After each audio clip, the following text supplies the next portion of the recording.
రేపు ఏప్రిల్ 27వ తారీఖున తెలంగాణ రాష్ట్రంలో పెట్టని కోటగా ఉన్న గోరుగల్లు పోరుగడ్డ అయినటువంటి వరంగల్ జిల్లాలో రెక్కతుర్తి సమీపాన భారతీయ రాష్ట్ర సమితి పార్టీ రజతోత్సవ సభ నిర్వహించడం జరుగుతూ ఉంది. అధికారం కోల్పోయిన తర్వాత గత 16 మాసాలుగా ఫామ్ హౌస్కి పరిమితమైనటువంటి కల్వకుంట్ల చంద్రశేఖరరావు గారు గత 10 సంవత్సరాలుగా దోపిడీ చేసినటువంటి డబ్బులతో ప్రజల్ని మళ్ళొకసారి మభ్యపెట్టడం కోసం తెలంగాణ రాష్ట్రానికి ముఖ్యంగా ఉండి అనేక సోదరిమణులు ఉద్యమ నాయకులు అనిత్యం పోరాడి త్యాగం చేసిన గడ్డ నా ఓరుగల్లు. ఈ ఓరుగల్లు నుండి మళ్ళొకసారి మోసం చేయాలని ఇక్కడ రజతోత్సవ సభ నిర్వహించడం జరుగుతూ ఉంది. మరి ఆ రజతోత్సవ సభకు వేలాది కోట్లు, ఒకవైపు ప్రజలు కొత్త గవర్నమెంట్ లో అనేక సంక్షేమ కార్యక్రమంలో పాల్గొంటూ మొన్నటి వరకు దోపిడీకి గురైనటువంటి రాష్ట్రాన్ని ఆర్థిక సంక్షేమ కార్యక్రమాల్లో ముందుకు తీసుకుపోవడం కోసం అనేక కష్ట నష్టాలు కోర్చుకొని ఇతర దేశాలకు పోయి అప్పుల కోసం ప్రయత్నం చేస్తున్నటువంటి గౌరవ ముఖ్యమంత్రి యనమల రేవంత్ రెడ్డి గారు తీవ్రమైన పెట్టుబడుల కోసం తిరుగుతున్నటువంటి రేవంత్ రెడ్డి గారిని పక్కదారి పనిచేయడం కోసం టీఆర్ఎస్ కు కనుసన్నలో ఉన్నటువంటి భారతీయ జనతా పార్టీ కూడా ఒకటి. ఈ రెండు తోడు దొంగలే. వీళ్ళిద్దరు కలిసి కాంగ్రెస్ పార్టీని ఏ విధంగా పతనం చేయాలని చెప్పి కుట్రలు ప్రణాళికలు తయారు చేస్తున్నారు. కానీ వాటిని తెలంగాణ ప్రజలు ముక్త కంఠంతో తిప్పికొడతారని చెప్పి ఈ పత్రికా ముఖంగా నేను తెలియజేస్తున్నాను. అదేవిధంగా స్టేషన్ కన్పూర్లో టిఆర్ఎస్ పార్టీ లేదు. కాంగ్రెస్ పార్టీ కార్యకర్తలు ముక్త కంఠంతో కడియం శ్రేయర్తో అండగా ఉండడం వలన జీవించుకోలేని రాష్ట్ర నాయకత్వం, అందులో ప్రధానంగా స్టేషన్ కన్పూర్ నియోజకవర్గం దళిత నాయకులైనటువంటి డాక్టర్ బాబాసాహెబ్ అంబేద్కర్ వారసులైనటువంటి కడియం శ్రేయర్ గారి మీద అనేకమైనటువంటి తప్పుడు ప్రకటనలు, తప్పుడు విమర్శలు చేయడం జరుగుతూ ఉంది.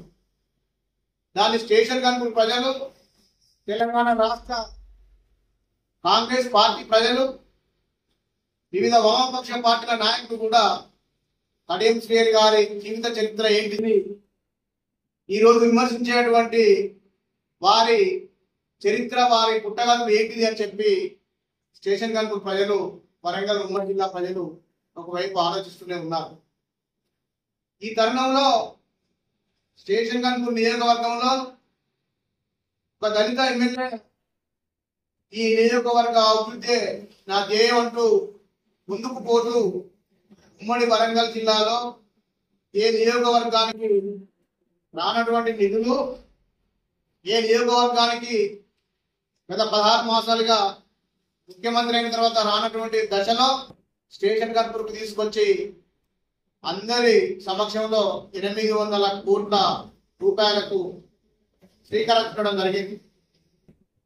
దాన్ని చూసి ఓర్వలేక ఇక్కడ కొన్ని కుట్రలు కుతంత్రాలు చేస్తున్నటువంటి ఈ నియోజకవర్గం అని చెప్పుకుంటున్నటువంటి అగ్రవర్ణ నాయకుడైనటువంటి పల్లా రాజేశ్వర రెడ్డి గారికి ఈ మా దళిత ఎస్సీ ఎస్టీ బీసీ మైనార్టీ ప్రయాణమైనటువంటి మేము పల్లా రాజేశ్వర రెడ్డి గారికి ఒకటే సమాధానం చెప్తా ఉన్నాం. పల్లా రాజేశ్వర రెడ్డి, నీకు శ్రమ విలువ తెలియదు, నీకు కార్మికుల అంతు పట్టది, నీకు కర్షకులు అంటే గిట్టది. నీవు అక్రమ సంపాదనతోని గత 3 దశాబ్దాల క్రితమే విద్యను నమ్ముకొని విద్యను దోపిడీ చేసి అనేక రకాలుగా మాయమాటలు చేసి అక్రమ సంపాదన వేదాది కోట్లు సంపాదించి రాజకీయాలకు వచ్చి నువ్వు మార్పు పొందినవే తప్ప నువ్వు ఏ నిర్మాణంలో పనిచేయలే. అదే క్రియేట్ కాదు. గత 4 దశాబ్దాల క్రితం అంటే 1990లోనే ఉమ్మడి వరంగల్ జిల్లా అధ్యక్షుడిగా పనిచేయడం జరిగింది అప్పుడున్న పార్టీలో. ఆ తర్వాత ఎమ్మెల్యేగా, ఆ తర్వాత మంత్రిగా, ఆ తర్వాత ఎంపీగా, ఆ తర్వాత ఉప ముఖ్యమంత్రి వారిగా అనేక రంగాలలో పనిచేయడం జరిగింది. కానీ నువ్వు ఒకే రోజు అక్రమ సంపాదనతో ఎన్నెచ్చాయి ఇన్ని ప్రజల కష్టాల సుఖాలు నీకు తెలియ కనుక నువ్వు ఒక అక్రమ కులంలో పుట్టి ఈ రోజు దళిత నియోజకవర్గం మీద పడి అటు రాజయ్య పైన ఆయనకు లేనిపోని ఆరోపణ చేస్తూ ఇద్దరి మధ్యలో లేని విషయాలు సృష్టిస్తూ అగో భూమి ఇగో భూమి, ఇక్కడ అన్యాక్రాంతానికి గురైతుంది, అక్కడ అన్యాక్రాంతానికి గురైతుంది అంటే నీవు ఎమ్మెల్సీగా ఉన్నప్పుడు డాక్టర్ రాజు అనే వ్యక్తి భూకబ్జం చేస్తూ ఉంటే, తన అనుచరులు భూకబ్జం చేస్తూ ఉంటే ఆ రోజు మేము కాంగ్రెస్ పార్టీలో ఉండి 372 సర్వే నెంబర్లో జపనగడ్ మండలం కోనసీమ గ్రామంలో 22 ఎకరాల భూమి అన్యాక్రాంతం అయితే మేము కమ్యూనిస్టులం అందరం కలిసి ఆడ నిరాదీక్ష ఉద్యమం చేపడితే ఆ భూమిని నువ్వు నీ అనుచరులు వదిలిపెట్టుకోవడం జరిగింది. ఆ రోజు నీకు తెలియదా పల్లా రాజేశ్వర రెడ్డి పూజ కింద తన కింద నలపరినట్టుగా రాజే స్వర్గం పూస కడియం శ్రీహరి దళితులకు అన్యాయం చేస్తా ఉన్నాడు. లేకపోతే ఎక్కువ అడ్రస్ లేనటువంటి కరీంనగర్ కింద రెవెన్యూలో ఉన్నటువంటి ఎర్రపల్లి భూములు 2000 ఆక్పై చేసినట్టే ఇది ఎక్కడి విచిత్రం అని చెప్పి ఈ సభాముఖం ఇక్కడ వేస్తున్నాం. మొన్న చెప్పాడు సార్, 2000 ఎకరాలు కాదు 200 గుంటలు నేను ఆక్పై చేసినా కూడా మీరు సూచించిన వ్యక్తులకు నేను అప్పచెప్తా అన్నాడు. లేదా మీరు మాట మీద నిలబడితే నేను గులాంగిరి చేసి మీ ఇంట్లో దాసోహం పనిచేస్తా అన్నాడు. లేదా మీకు చీపునెత్తులు ఉంటే మీరు ఈ మాట తీసుకొని ఎక్కడ చర్చ ప్రక్రియకు ప్రారంభమై వచ్చినా కూడా నేను రిజైన్ చేసి మీ ఇంట్లో గులాంగిరి చేస్తా, లేదంటే మీరు వచ్చి నా ఇంట్లో మీ పిల్లలతో పాటు గులాంగిరి చేయాలని చెప్పి సవాల్ విసిరారు. ఈ విషయాన్ని పట్టించుకోకుండా దొంగని 10 సార్లు అంతే ఈ మంచి చెడు అనే ఉద్దేశంతో పల్లా రాజేశ్వర రెడ్డి తన రెడ్డి నైజాన్ని కనుక మానుకొని ఇటువంటి తప్పుడు ఆరోపణలు మానుకోకపోతే కేశన్ కనుపూర్ ప్రజలమంతా కేశన్ కనుపూర్ ప్రజలకు తెలంగాణ రాష్ట్రంలో ఉమ్మడి వరంగల్ జిల్లాలో ఒక చారిత్రాత్మకమైనటువంటి ప్రజలు, ఒక చారిత్రాత్మకమైనటువంటి భౌగోళిక ప్రాంతం.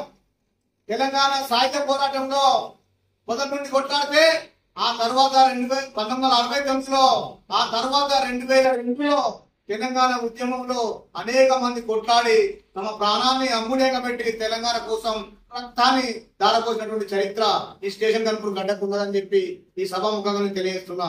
అందుకోసమే పల్లా రాజేశ్వర రెడ్డి గారు మీరు ఇకనైనా తప్పుడు ప్రకటనలు మానుకోకపోతే స్టేషన్ కనుపూర్ ప్రజలు నీకు కోరినట్టు బిడ్డ నువ్వు ఇప్పటికైనా జాగ్రత్తగా నీ రెడ్డి నైజాన్ని, నీ విలువ నాయకత్వాన్ని అంచనగా పెట్టుకొని మా దళితులమైనటువంటి స్టేషన్ కనుపూర్ ప్రజలపై నీ పెత్తనం చేస్తే నీ ఇల్లు చుట్టుముట్టి నేను తెలంగాణలో అడుగు పెట్టకుండా కూడా చేస్తామని చెప్పి నేను తెలియజేస్తూ ఈ అవకాశం ఇచ్చిన మీ అందరికీ ధన్యవాదాలు.